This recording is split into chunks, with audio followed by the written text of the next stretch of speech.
Well, welcome back, my friends, to the show that never ends. Today we're going to be talking about something called inequalities. To start off, you have to kind of envision a number line. And a number line is a good way of thinking about relationships between numbers. Numbers that are to the left of other numbers are smaller relative to those numbers. For example, -4 is to the left of 3, so -4 is less than 3. And 5 is to the right of -2, so 5 is greater than -2. We can express those relationships using these symbols. -4 is less than 3, and +5 is greater than -2. Sometimes the value of a variable may be unknown, but you may know that it's greater than or equal to or less than another number. For example, this statement is read as x is greater than or equal to 5. That simply means there are a bunch of numbers, but we don't know what they are, but they're all greater than or equal to -5, which is another way of saying they are greater than 5 or they are equal to 5. For example, the number 5 is equal to 5, so it satisfies that statement. And the number 7 is greater than 5, so it also satisfies that statement. Okay, so with this very limited set of information, I want you to try to write these two statements using symbols. -3 is greater than -5, and x is less than or equal to 8. Just want you to pause the video for a second and give it a little whirl. -3 is greater than -5. And over here we got x, unknown, is less than or equal to 8. Fabulous. Let's move on. You can even use symbols to say that something is in between other numbers. Okay, so we want to show that x is in between -4 and -2. The way we would do that is by writing this statement. -4 is less than x is less than 2. That can be interpreted in a number of different ways. X is greater than -4 and at the same time is less than 2. Or x is less than 2 and at the same time is greater than -4. Take a second, if you will, and consider these four statements. Determine, to the best of your ability, if they are true or false. Once again, I'd like you to pause the old video and write down these questions in your notebook and then consider true or false. See you in a bit. Okay, so A is true because 1 is greater than -4 and it is also less than 2. B, 8, while it is greater than -4, it is also not simultaneously less than 2. So B is false. C, 7 is greater than or equal to 6. It is one of those two things. It happens to be greater, so it's true. And D, 6 is greater than or equal to 6. No number can simultaneously be greater than and equal to at the same time, so it's greater than or equal to. 6 is equal to, so it satisfies one of the two statements, making it true. All of the given examples that we have seen so far are what we call inequalities.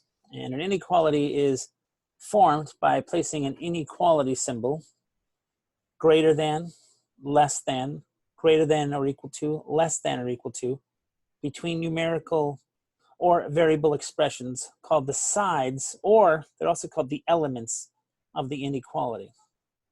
So -2 is less than 0, -2 is one side, 0 is the other, and so on. Feel free to take down all of these examples so that you thoroughly understand what we're talking about here. As with any equation, an inequality containing a variable is called an open sentence. You solve an inequality by finding the values from the domain of the variable but that's usually x, the numbers that you're allowed to plug in for which the inequality is a true statement. Such values are called the solutions of the inequality. All the solutions that are possible make up the solution set of the inequality. Unlike an equation, there's more than one or two. Most often, there's a lot more. All right, take for example, y plus 5 is less than or equal to 7.